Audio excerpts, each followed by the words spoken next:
Everybody deep down wants to feel significant. In their community, at work, in their family, in their faith community. People want to feel like they make a difference and serve others, but we're so busy and we have so much information, they often don't know how. If you want these things to come, if you want to have the opportunities come into your career, you have to be proactive and build that network.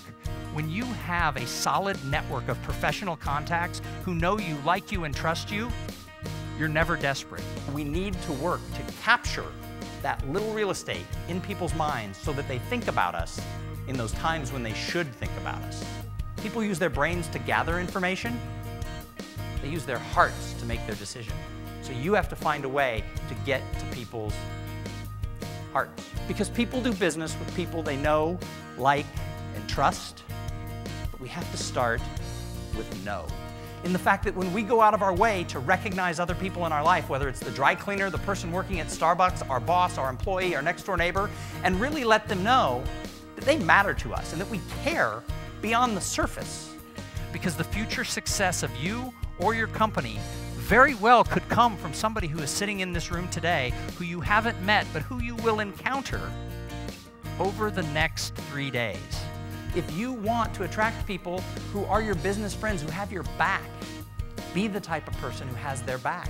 I can't understand why people come to these conferences and say, I want to network, and then they put blinders on and speak to nobody. Instead of coming in, sitting down, looking at your BlackBerry, staring at the screen, turn to the people around you and simply say hello. Do not totally hang out with the people who you came here with. You can hang out with them on the plane home. You'll see them at the office on Monday. Do not spend all your time with your coworkers. If you're sitting next to a coworker right now, just turn to them quietly and say, I promise I'm not being rude while I ignore you for the next 2 days. People don't take the time to acknowledge, thank you, nice to meet you. So when you do it, you will stand out, you will be remembered, and it will lead to more opportunity. You need to attract givers into your life.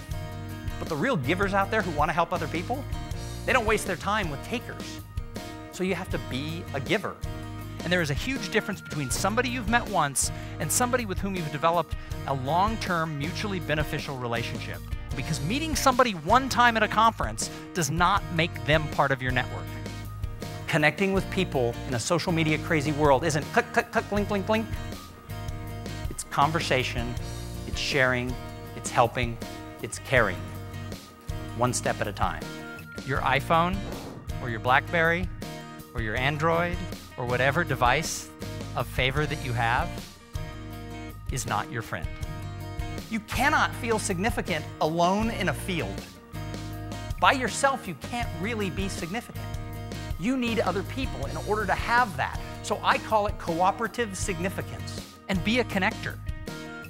You've already met 2 people. Later on tonight, when you're at the networking reception, or tomorrow when you're at breakfast or at lunch, take that time to introduce those people to other people who you've met. Look for opportunities to give opportunity, but also look for the chance just to let someone feel significant, because it doesn't happen enough.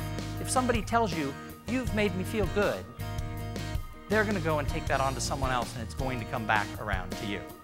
And that's where your network, and that's where having evangelists who are out there talking about why you do such a great job, that's why it matters in closing sales and in getting promotions and in having all types of opportunities come to you.